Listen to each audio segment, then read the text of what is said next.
Hello everyone, Davening on the first day of Sukkot is dedicated to the loving memory of Lucy Maya and Rena D. And I say that with a twinge in my heart simply because last year on Shabbos Chol Hamoed Sukkot, we had the pleasure of hosting the D family in our Sukkah, and to know that that's not an option in this world saddens me greatly. And therefore, dedicating today the words of Torah to their memory really is significant to me. And I guess my question is, should I even bring that up? After all, we're going into not just Mo'adim L'Simcha, as we say on every Yontif and we'll say tonight in Davening, but rather Zman Simchateinu, the time of our happiness. It's like Simcha on top of Simcha. And the question is, what is Sukkot? Is it a time of Simcha or is it a time of awe?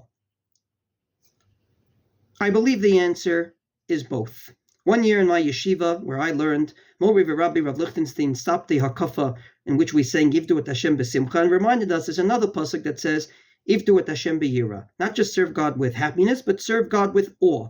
And we proceeded to sing the same song, but using the word b'yira and b'simcha interchangeably.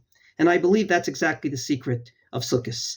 On the one hand, it's the happiest holiday we have. Literally, not just Mo'adim L'Simcha, but Zman Simchateinu. On the other hand, it's the holiday that God judges us for water.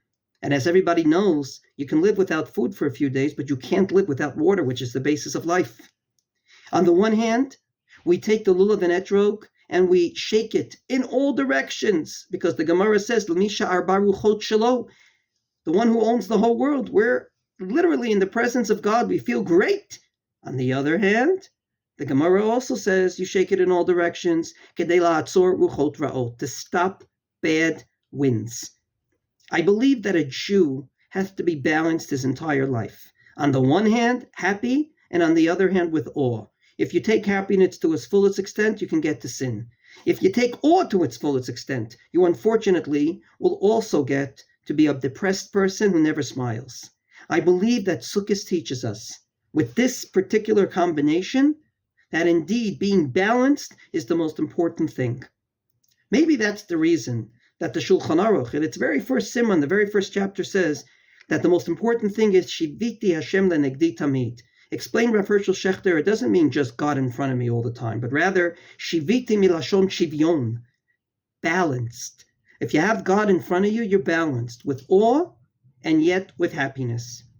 And that's exactly the secret of Sukkot. We sit in a sukkah, which is a halachic framework. The whole framework of a sukkah is just halachas everywhere. How we cover the sukkah, how the walls are supposed to be and whatnot. And yet what we do in there is anything we would like. Thus, I wish everyone a holiday of Yira v'Simcha. And it should be a Chag Sameach for us all, in which we combine the both.